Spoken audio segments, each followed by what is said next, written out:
Welcome to episode number 11. On today's show, we talk about how brand loyalty runs deep and still exists, differentiation in sales, and how to set the next salesperson up for failure. When you were little, what did you want to be when you grew up? A car salesman. Said no one ever. Hi, I'm Patrick Hennessy. And I'm Courtney Hennessy. Welcome to the Be Less Typical in Car Sales podcast, a real-life account of the car business that breaks the perception of what it's like to be a car sales professional.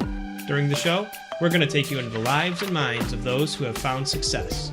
So, ignite your passion and get ready to learn effective hacks to streamline your success and boost your income.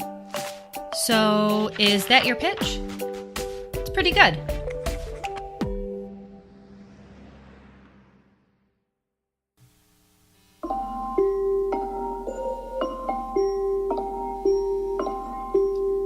The first thing I do when I wake up in the morning, and I know this is bad, but the first thing I do is reach for my phone, which at times is more difficult than it sounds because I can't see anything without my glasses. But once I find it, and again, I hate to admit this, but the first thing I do is check social media.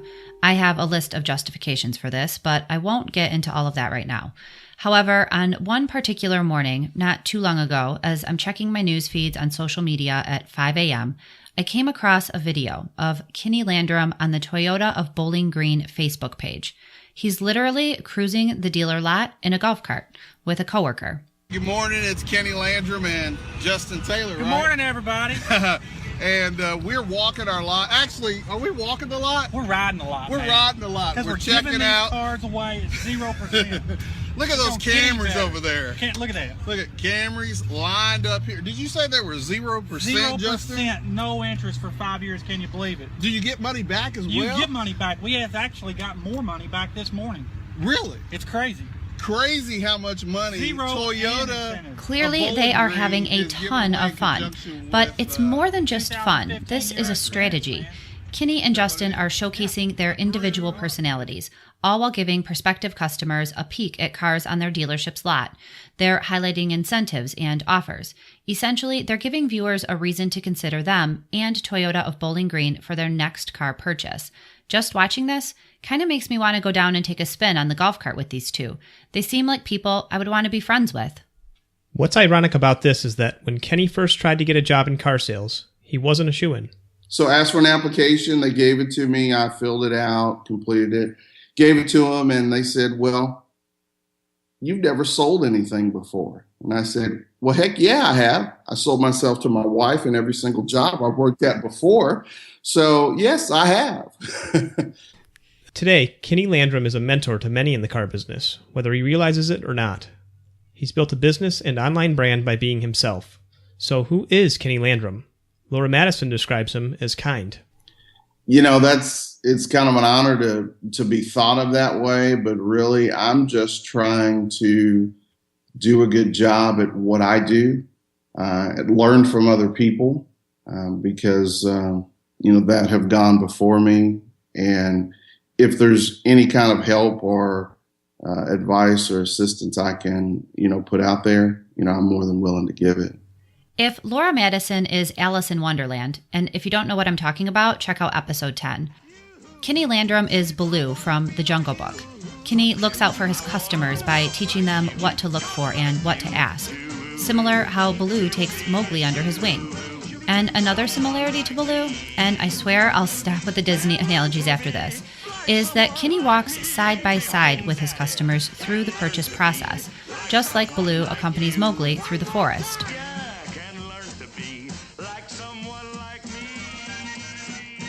Kinny's like a co-pilot or your right-hand man. He's helping customers navigate decisions of what to buy and who to buy from. But when Kinny was a little boy, he wanted to own a restaurant, a career that he pursued for a while. Through a variety of moves, ended up working for Wolfgang Puck and moved to Florida, Walt Disney World, to help open a Wolfgang Puck cafe. The restaurant business is tough, and Kinny gave it a good go. He had a dream and he pursued it. However, once he made it to where he thought he wanted to be, it wasn't the right fit, so he made a decision to pivot.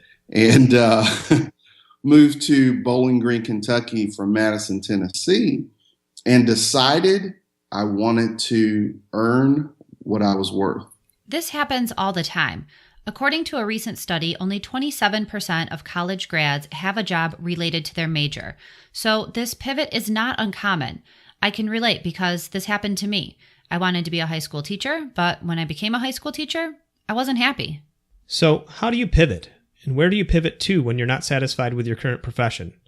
Kenny chooses the car business, and he focuses in on a Toyota dealership because his first car was a Tercel. Well, I drove a Toyota. It was the only manufacturer that would give me a loan for a vehicle. So my first vehicle was a Toyota Tercel, little 2-door, 5-speed that I didn't even know how to drive when I purchased it off the lot. This experience has bred a fierce brand loyalty in Kenny that runs deep. I mean, he bought a vehicle he didn't even know how to drive. So if he's focused on getting into the car business, there's no better place for him than a Toyota dealership, a brand that he is confident in and that he trusts. Despite brand loyalty, Kenny is nervous and a little intimidated walking into the dealership for the first time. What transpired is I ended up going to the local Toyota dealership and, I was really intimidated. So I parked my Toyota Tercel around in the service department. I had my backpack on. It was a green backpack. Walked in through service and walked into the showroom and kind of felt out the showroom before, I asked for an application or whatever because I was intimidated. Intimidating or not, Kenny points out a good nugget of advice here. Before submitting an application or applying for a job, if possible, spend a little bit of time observing the place. Walk around and listen to transpiring conversations. Can you see yourself working there? If the answer is yes, take the next steps to apply or submit a resume. Kenny can see himself working at Toyota of Bowling Green, so he asks for an application. He fills it out and turns it in. And this is when he's told, "You haven't sold anything before." Kenny responds that he has. He sold his wife and all of the other companies that he's worked for previously. But the managers tell him, "Thanks for applying, but you don't have any experience and we don't have any openings." So it's kind of funny. I started coming back every single week. It could have been every couple days. I would call, whatever it was. It showed them that I had the tenacity to want to get a job there. And they kept telling me no. Instead of being discouraged, Kenny keeps on keeping on. He follows up relentlessly and doesn't give up. And they kept telling me, no, we're about to hire this advertising guy who sold Yellow Page advertising. See, he has experience and, we're going to see how that works out. So appreciate you coming in, but right now we're going to hire someone else. Great. No problem. I still kept coming back. After being told no over and over again, I had to ask, did you consider applying at other dealerships? No, I didn't. I was sold on Toyota because I owned a Toyota, and that's why I kept going back to that dealership. I think that's a common theme for a lot of people is, find a product that you have some inherent passion about, and that's helpful down the road. I don't know that people recognize that up front, but it's always a huge thing if you believe in what you're selling, Absolutely, and I believed in that car. It took me all through college and took me to a variety of different places from California to Texas to Florida. Great car, had great gas mileage, and I totally loved that car. Yeah, and that's a story you can share with your customers, Absolutely. Eventually, Kenny gets noticed, and he finally gets his shot. I guess you'd say managing partner or what have you, said, hey, interview this guy, give him a chance. And that's how I got started. They were starting a new program. They were hiring a trainer, and it was basically you had to pay some money to go through this training. And if you made it through this training and lasted on the floor 90 days, they would give you your investment back. So 5 months after turning in an application, he gets a shot, finally. But it comes with a price. Essentially, Kenny pays to get hired. He buys into the training program, which is not cheap. It's $1,000. He's banking on the fact that he'll make it the 90 days and earn his investment back. Was it a good investment? Was this hiring ploy effective? Well, it was pretty effective for me. 3 of us got hired out of the class, and I'm the only one still there. So he gets hired, which was a huge success. And everyone lived happily ever after, right? Not exactly. There's a learning curve when you start any new position. Right. Yeah. When I started, I was just told to go out and talk with people, make friends, kiss babies, and, build some common ground. And quite frankly, I became the most liked poor salesperson on the floor because I wasn't closing any deals. Everybody liked me, but I couldn't take it to the next step. Kinny learned the steps of the sale and the basics in the training that he paid for. But the sales process is a journey that you need to take your customers through. My dad's been in the business forever, and he used to share with me back when I was, 21 years old getting in. He'd say that you're either telling, are you telling or are you selling? And I didn't really understand what that was until I, learned a little bit about process and how a purchase cycle is a psychological journey for somebody, and you have to kind of lead down that path. So how do you learn to transition from telling to selling? Well, I went to my boss and I said, I like what I do. I'm making friends, but I'm not making any money. Can you help me? And he said, do exactly what I tell you to do. Say exactly what I tell you to say once you have them inside, and things will go better for you. So I started making that transition from becoming a friend, building that rapport. And I took that once we did find the car that worked for them, brought them inside, and I began to learn the other part of the business from those that would come in and TO my deals. Time out. One quick note. We've created a free giveaway especially for this episode. Go to belesstypical.com/control and opt in. We will send you a PDF with 5 how-tos to take you from telling to selling. These how-tos work. I just used them on the showroom floor this week. So go to belesstypical.com/control and opt in. It's easy. Now back to the show.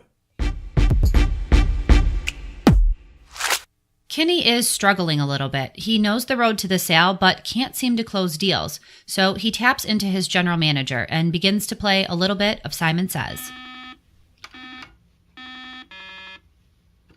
And it was my job, if I wanted to be good at what I did, was to listen to those who came before me. So I did. I just listened to what my general sales manager told me. If he said, say this, I said that. And, I didn't have a lot of my deals TO'd. However, when I did have my deals TO'd, I went in there and I shut up and I listened to what interaction was transpiring. And then I took those things and I would write them down. And when those same situations would come up, I would use those word tracks. And as I got better, I would use those different word tracks in different ways because every situation is totally different. Not only does he observe and listen, he writes down what he's hearing. Now, he's probably not doing this at the time of the TO, which, by the way, for those of you not familiar with the car sales lingo yet, a TO is a turnover. It's when a salesperson brings in another person, in this case a sales manager, to help move the deal to the next stage of the purchase process. Kinny doesn't stop there, though. He also creates a binder. And I created an objection binder. So when someone said price is too high, I had 20 different responses for the price is too high. And the answer is never really no until the customer says no 5 or 6 times. And then it still may not be no. So he creates for himself a resource guide that he can refer to when handling objections. Now, this isn't to say that you're going to make a binder and when the customer says no, politely ask them to hold on for a moment while you whip out your handy-dandy objection binder to find the right close and then lay it on them. What this means is that you create for yourself a resource that will help you study for those moments when someone says no. But so that's kind of how I went about it. Came up with an objection binder, and I would run through that objection binder every single day. I would come in early and I would go to the restroom and I would stand in front of the mirror and I would look at myself in the mirror, talk to myself in the mirror, look at what my body language was like, and see what the customer was seeing. And I learned that from another trainer that the dealership did bring in twice, as a matter of fact. We went to his training. It was all about, tonality, body language, and things of that nature. So think like a customer. And with what you talked about and what you shared with the customer, it was less you talking and more active listening to the customer and restating what the customer says and making sure that you understand what they're saying and helping them reach their end in mind. Okay, so there are some really good golden nuggets of advice here. Make a binder with common closes and objection handling techniques. Practice handling objections in front of a mirror. Use a previous customer interaction that you've had to set the stage. Put yourself in their shoes. This is about what the presentation looks like from where they're sitting. Note your body language and tonality of your voice. This reminds me so much of how Brian Armstrong from episode number 3 learned his phone scripts. If you remember, he practiced them while sitting back to back with his wife, who critiqued him. He practiced until the word tracks became more him than script. And this is exactly how Kinny tackles objection handling. He practices, because if you don't practice, it's not going to sound like you. It's going to sound like a script, and no customer wants a script used on them. At least, not one that they can tell is a script. Exactly. Once you figure out how to navigate from telling to selling, things get easier. Kinny masters this. And the next thing he tackles is differentiation. What exactly does that mean? He tells me that he differentiates himself and sets the next salesperson up for failure. Yeah. See, when I was on the floor every day and I was waiting on traffic on the lot, what is going to set me apart from that salesperson up the road? So when someone comes in and you're building rapport and you're talking to them about a vehicle, finding out their hot buttons, wants and needs, things of that nature, putting them on the right vehicle, what have you, and they choose not to buy, well, guess what? That's okay, Mr. Customer. But let me share with you some things that I would look for when you go down the road. See, one of the things that I provide for you here when you come and you look at a pre-owned vehicle is, Mr. Customer, I can give you a detailed list of everything that we've done to this car: brakes, belts, hoses, tires. And this is the investment that we put in this car to make sure that when you leave, Mr. Customer, that you're not coming back in 30, 45 days saying, oh my goodness, I'm having a problem with my brakes. I'm having a problem with my belts and hoses, or this is not right. Well, we price our cars according to the value that we put in them. And let me encourage you, when you go up the road, to ask that next salesperson what they've done to make sure that that vehicle that you're looking for or that you're looking at is right for you. And you're not going to have to come back 30 or 45 days later and say, man, I've got a problem with this, and now I've got to invest another $500, $600, $700 in this vehicle to make it right. Well, price, value, we price our cars accordingly, and we make sure that we build the value in those cars. And I can share with you, Mr. Customer, what we've done. Quite frankly, that salesperson up the road is already at a disadvantage because they're not going to know what they've done to that vehicle in service. And they're not going to be able to attach a value to that either because they don't even know what they did to it in service. So that's one of the ways of setting the next salesperson up for success or for failure, and building value in you as a salesperson, because that customer perhaps might look at that and say, wow, you're more of a professional than anybody I've dealt with up and down the road, because they don't know that information. And that seems like some pretty important information to know. Kinny doesn't stop there. He continues to remind the customer about the extras that he can provide, increasing the value of doing business with him. By the way, I provide brand new loaner vehicles. When you spend $10,000, $20,000, $30,000 on a vehicle at this dealership, when you use our service department, yes, that's right. I'll give you a brand new car when you come in for service. Let me encourage you to ask that next salesperson down the street, will they give you a brand new loaner vehicle when you come in for service? Quite frankly, I'd ask them how long they've been there. I've been here since 1999. I did leave for a short time, but I've been here a total of 10 years.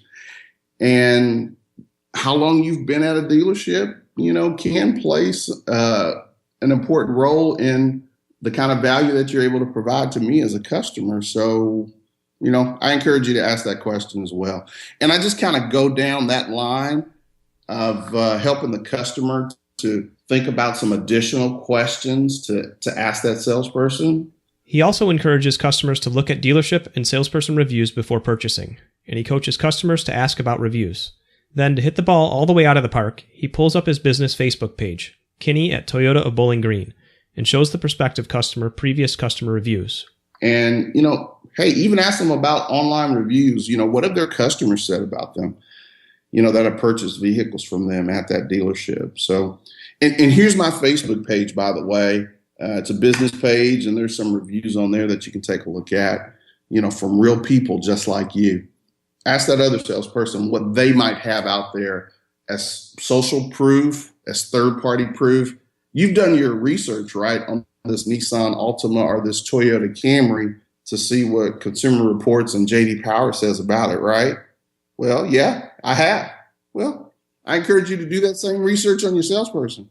This back and forth conversation that Kinny has with customers, this education process, if you will, is just one of the reasons that he's so successful at what he does. You're being transparent about everything that you do and your dealership does, and you're just knowledgeable enough about it to be able to share it, and that will inevitably create doubt when they get to the next place that salesperson hasn't done their homework, nor do they have the expertise to balance out everything that you've got on the backside, the Facebook and all that good stuff. So reviews are such an easy way to showcase the type of service that you can provide. And what's great about them is that you don't have to be selling 20 or 30 cars a month to ask for a review. You can start getting those reviews right away from happy customers that, you take care of, whether you're selling 5, 6 a month or 16 a month. So, that's available to you. Yeah, and it's free. And it's free, exactly. And I think that the biggest hole that we've found is that people just don't ask for whatever reason, And reviews are evergreen. They are a time capsule of the experience and service you provide to your customers. Kinny has shared some valuable nuggets of advice, and he has so much more to share, which is why we broke this episode into 2 parts. To learn additional advanced strategies that have helped Kinny differentiate himself, be sure to download episode number 12 next week. It's a down and dirty of how Kinny has leveraged social media and his personal website to share his value proposition and differentiate himself. It takes some time to master the sales process and refine your objection handling techniques. Be patient. Spend your downtime wisely. Practice your word tracks, learn your product knowledge, and leverage good customer interactions by asking for reviews at the end of the sale. I don't believe the grass is greener on the other side. I believe in planting your roots and working within the system that's where you've decided to call home. And I promise you, I haven't agreed with everything that has come down the turnpike, but we're in sales. So, we know how to work with different situations and make the best out of those situations. And just kind of move forward from there. Let's finish strong, right? To finish strong, you need to make a decision and take action. Go to belesstypical.com/control and opt in for your free PDF with 4 how-tos to take you from telling to selling. A special thank you to Kinny Landrum of Toyota of Bowling Green for being a guest on the show. We will link to his website and social media profiles in the show notes. Check him out. You'll see the proof is in the pudding. Go to belesstypical.com/011. Our theme song is by the mysterious Breakmaster Cylinder. All episode editing and mixing is done by us, a couple of amateurs learning as we go. 2 items before we sign off. Number 1, please take a moment to share our show with your friends, family, and coworkers. Sharing is caring, and we appreciate your support. Number 2, if you or anyone you know are conducting car sales in a less typical way, please reach out to us. We know you want to. We want to hear your story, and there's a chance you could be featured on an upcoming show. Send me an email so we can connect. My email address is Courtney@belesstypical.com.